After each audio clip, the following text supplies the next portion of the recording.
مع مدام مريم كلوز دونك ميت دو كونفيرونس في لونيفرسيتي دو باريس ديكا جايه من بيليز داير باش تعمل لنا باش تحكي لنا على اللغه انك على السياسه تحكي لنا شويه السياسه.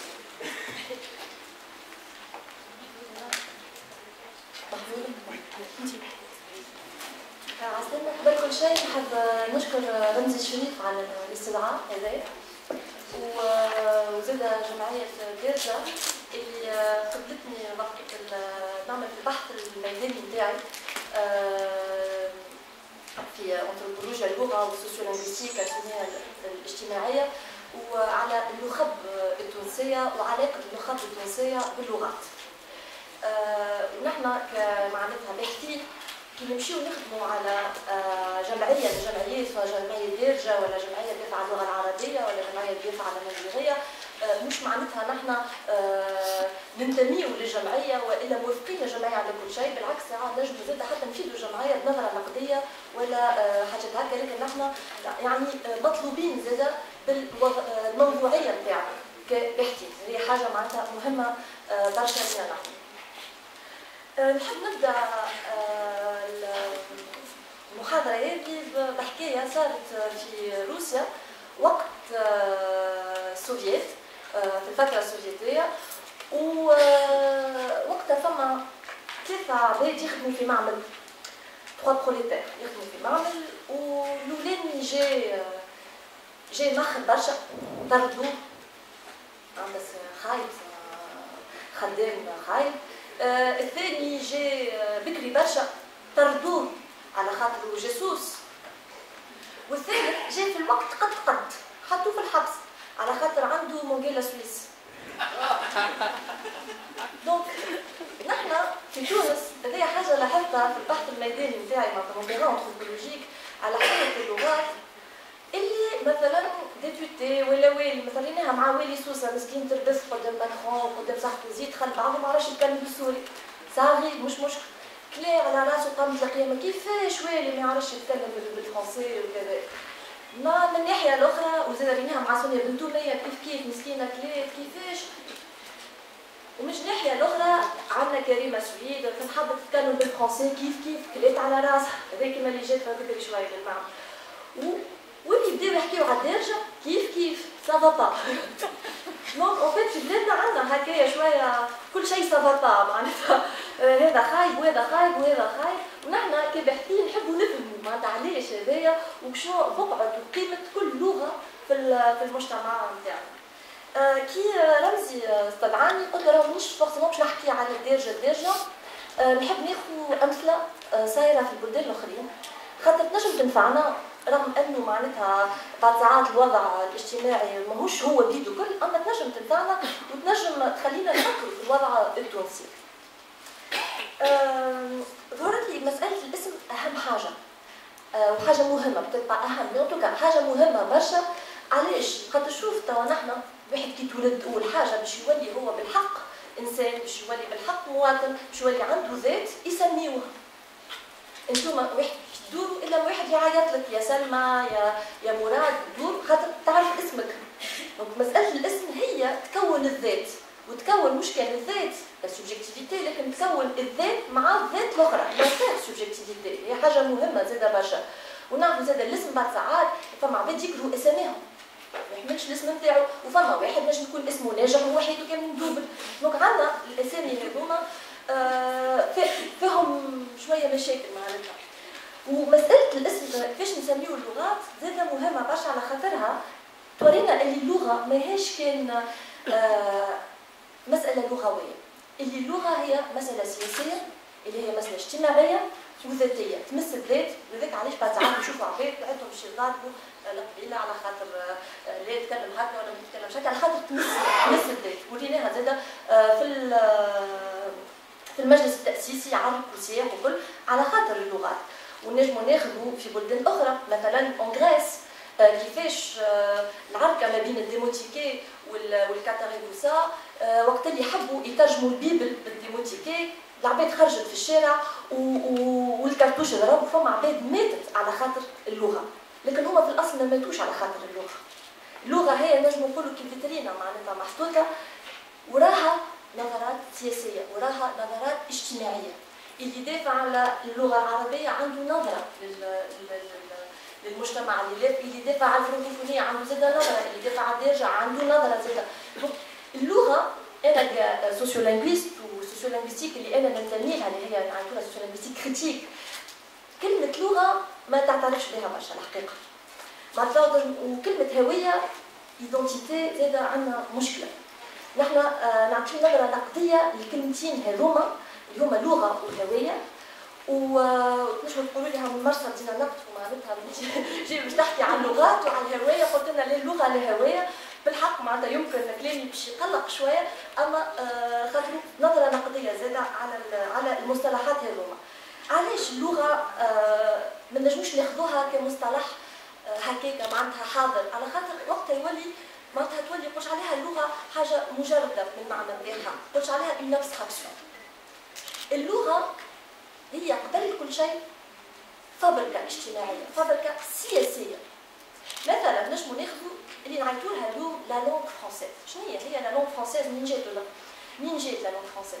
نعرفوا انه في الاول عندنا دي باتوا دي بارلي، عباد يتكلموا، عنده هذايا عنده الدارجه نتاعو، هذايا في السود عنده دارجه واحده اخرى، هذايا في النور عنده دارجه واحده اخرى.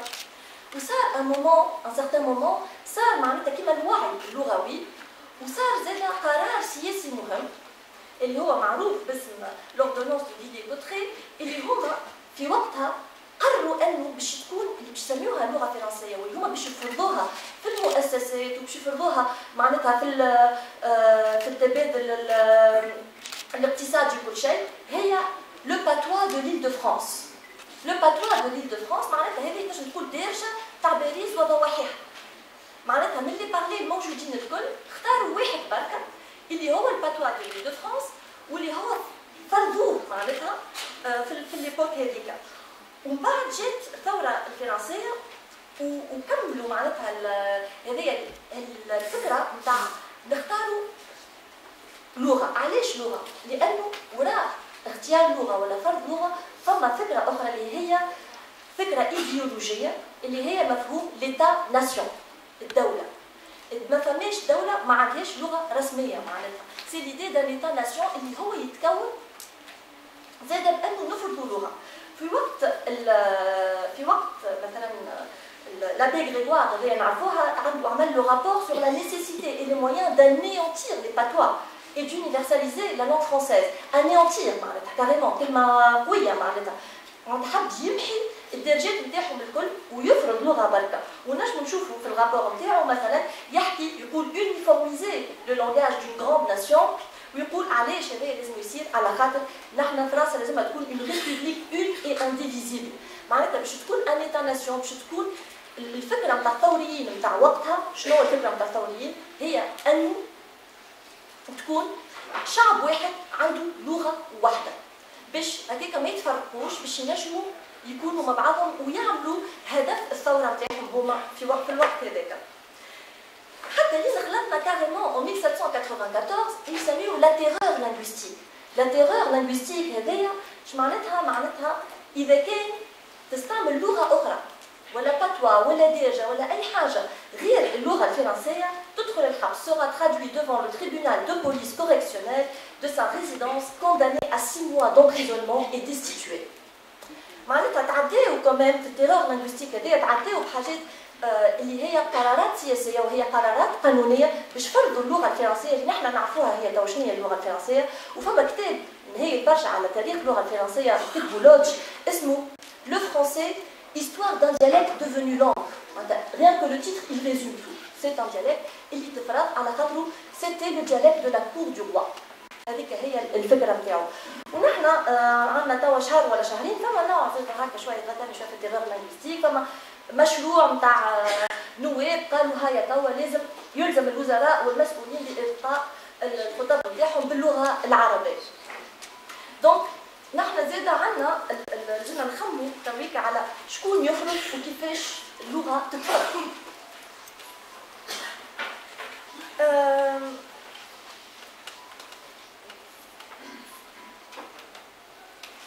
كي نحبوا نهربوا من لي كاتيجوري خاطر زاد التصنيف هو ديما لي كاتيجوري يصنعوهم الباحثين، وفي الاول بالكل الباحثين في اول معناتها البحث الانثروبولوجي نعرفوا البحث الانثروبولوجي في الاوائل نتاعو معناتها كان مربوط بالاستعمار وبالنظره الاستعماريه، خاصة كيفاش الأخصائيين في الألسنية الأولانيين كي مشاو لإفريقيا وحبوا يوصفوا اللغات الإفريقية وقتها بداو يصنفوا فيهم، أما من الناحية نتاعنا نحن من ناحية البحث مش من ناحية كيفاش العباد يتكلموا ولا كيفاش هما علاقتهم مع اللغة. وهنا جاو كلام كيما ديالكت ولونغ وهذه حاجه مهمه زاده خاطر انا نراها في العركه مثلا على جماعه اللي يدافعوا على التونسي جماعه اللي ضد الدارجه كذا ديما راهو ليه كيفاش ما تقولش تونسي سي ان ديالكت. علاش شنو المشكل؟ ماهيش سبه ديالكت. ديالكت سي كوا؟ كي نجيو نترجموا نجيو مثلا لي سوسيولينغويست سوا مارتيني كالفي ديما يقولوا ان ديالكت اي اون لونغ كي ا بوليتيكمون ايشوي، هي لغه فشلت من الناحيه السياسيه مي لغه كمان. هي الدارجه مادامها ماهوش مستعرف بها من الناحيه القانونيه والدستوريه دونك تويتا الا ان ستاتيو دو ديالكت، مي نجمو نخرجوا نحن من التصنيف هذا الكل ونرفضوا كاتيجوري نتاع لغه ديالكت. فما زاد اللهجه التونسيه. لهجه اش معناتها لهجه؟ اللي يصنف يقول لهجه ما قالش ديالكت. اللهجه شنو؟ اللهجه هو معناتها عنده لغه معيار ولا لغه نمط اللي هي لا لونغ ستاندار. لا لونغ ستاندار شنو هي؟ اللي هي اللغه العربيه. دونك اللغه التونسيه تكون كان اون فاريونت من اللغه العربيه هي بالحق كي نجيو زاد نشوفوا في القواعد النحويه نتاعها والقواعد الصرفيه. واليوم في الصباح سي عبد النور سي بنور ورانا معناتها امثله محدده. effectivement نجم نقولوا اللي زاد الدارجه فاريونت من اللغه العربيه، لكن حتى كي نقولوا هذا مش معناتها ماهيش لغه. دونك هذايا علاش المشكله انه كلمه لغه كلمه صعيبه برشا، واللي التسميات ديالكت باتوا بارلي جاردون هذوما الكل تسميات سياسيه وتسمى على ممارسه اللغه والممارسه اللغويه. وعلاش نحن في معناتها في البحث نتاعنا في الالسنيه الاجتماعيه النقديه السوسيولينغويستيك كريتيك ما نحبوش كلمه لغه ونخيلوا عليها كلمه براتيك لينغويستيك. علاش نخيلوا كلمه براتيك ممارسه لغويه؟ خاطر في كلمه براتيك فما براكسيس. اش معناتها البراكسيس؟ البراكسيس معناتها زاده هي تابعه الفلسفه الماركسيه وتابعه مساله صراع الطبقات والصراع ما بين المهيمن، شكون اللي يهيمن وشكون اللي يفرض اللغه وشكون اللي لازم يقبل ان يتكلم اللغه هذيك وشكون اللي يحارب من اجل لغته وش فما وراها من مشكله اقتصاديه ومن مشكله ذاتيه. اذا كان نحبوا اليوم نخرجوا معناتها من كلمه لغه يظهر لي انا حاجه مهمه برشا لازمنا نفهموها كممارسات. ونحن في تونس عندنا العديد من الممارسات. وعلاش؟ خاطر كي تمشي بالخدمه عندك تتكلم بطريقه، كي تروح للدار تتكلم بطريقه، كي تحكي مع صغير تتكلم بطريقه. هذه حتى كان في الدارجه كلها تعدديه وكلها معناتها ديناميكيه. ونحن كسوسيولينغويست هذايا هو اللي يهمنا معناتها التعدديات هذوما شكون يتكلم مع شكون وش هما لي رابور دو بوفوار كي سانسور في كل كوميونيكاسيون. ومن ناحيه اخرى زاد لازمنا ماذا بينا نتخلصوا زاد من كلمه هويه ومن كلمه ايدنتيتي على خاطرها زاد كلمه صعيبه برشا. علاش؟ لانه شكون بيقول هذه هويه ولا هذه مش هويتي؟ الهويه هي فما حد يقول انت كذا وكذا ونجم انا نقول لا انا نحس روحي كذا وكذا. اذا الهويه تقعد معناتها حاجه فلو وحاجه صعيبه الواحد يحددها. واليوم صباح زاد رمزي دفتر زاد تعدد الهويات كيفاش نجم نكون الكثير من الهويات في حد بركه.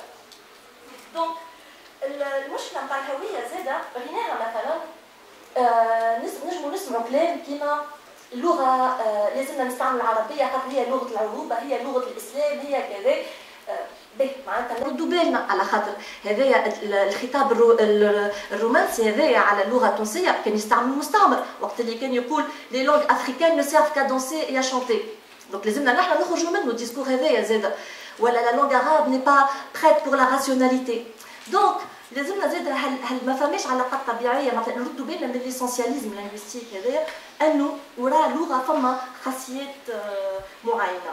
وريناه في الوقت في الهند، نجموا ناخذوا الاكزومبل نتاع الهند، وقت اللي كانت فما لغه بركه تجمع الهند قبل ما تقسم الهند وباكستان، الاردوستاني مثلا اللي غاندي قال لهم رد بالكم يا جماعه، هما حبوا يقسموها لزوز لغات، الاردو اللغه نتاع باكستان والاندوستاني اللغه نتاع الهند، وقالوا الاردو باش نعملوا ستاندارديزاسيون وباش نعملوا له الفابي سبيسيال، لازم يكون الفابي سوا بيرسون ولا الفابي عربي، ولا خاطر نحن مسلمين، الاخرين عندهم السانسكري على خاطرهم هندويين. المشكله غاندي قال لهم رد بالكم، راهو كان شنو الحال الموجود في باكستان والمشاكل الموجوده زاده. دونك حتى نحن لازمنا زاده نكونوا معناتها نردوا بالنا على الحكايات هذوما. واليوم كان لاحظوا الوضع يظل لي انا مهم برشا، ومادام لاسوسياسيون ديجا تهتم بحكايات كيما النورماليزاسيون وستاندارديزاسيون اللي هما مهمين، واللي هما في الاول جاو مع السوسيو لينغويستيك كاتالان اوكسيتانو كاتالان. الوضع في الكاتالوني اللي هي فما معناتها حقيقه فما مطلب شعبي في الكاتالون انهم فما مطلب شعبي في الكاتالون انهم معناتها الاستقلال والانديبوندونتيست، الاستقلال الكاتالون بارابور لاسبانيا. المطلب هذا جاي من الشعب، لكن زاد لي سوسيو لينغويست تبعوه ودافعوا، وديما كي نقراو معناتها لي ديسكور والخطاب نتاع النضال نتاع لي كاتالون، نلقاو حكايه اللغه الكاتالان في وسطه معناتها الفقري نتاع المساله هذه، لكن هذايا مطلب شعبي. اليوم انا نحب نوفى المداخله نتاعي معناتها بالسؤال هذايا، شكون يطلب اليوم الدارجه؟ هل هو مطلب شعبي؟ هل هو مطلب نخبوي؟ شنو هو المارشي لينغويستيك اللي وراه هذايا؟ خاطر كيما رينا في افريقيا نحن نسميو حاجه سهله برشا الوضع اللغوي نتاعنا. في افريقيا عندهم 200 لغه بعد ساعات، 200 دارجه، معناتها شنو باش يعملوا بها؟ نحن نسميو به عملوا ودخلوا الدرجه في المكاتب وكل. في الاخر شنو نلقاو مثلا النخب يقريو في ولادهم بالانجلي وبالفرنسي، والفقراء خذيو لي لونغ ناسيونال. دونك فما المشكل هذايا زاد لازمنا نحن نكونوا واعيين به ونخموا فيه باش ما يوليش بور نو با ريبرودوير لي زينيغاليتي سوسيال، باش زاد نحن حتى اذا كان هو اون لوت بور اون لونغ مينوريتير معناتها ما يوليش هو اون لوت بور اون كوز بورجواز. دونك هذايا المساله لازمنا نخموا فيها، وذاك علاش لا براكسيس معناتها من الناحيه الماركسيه تنجم تعاوننا برشا باش نخموا المسائل هذوما. ميرسي. صراحه سؤال سعيد لما عارف جاوبت عليه.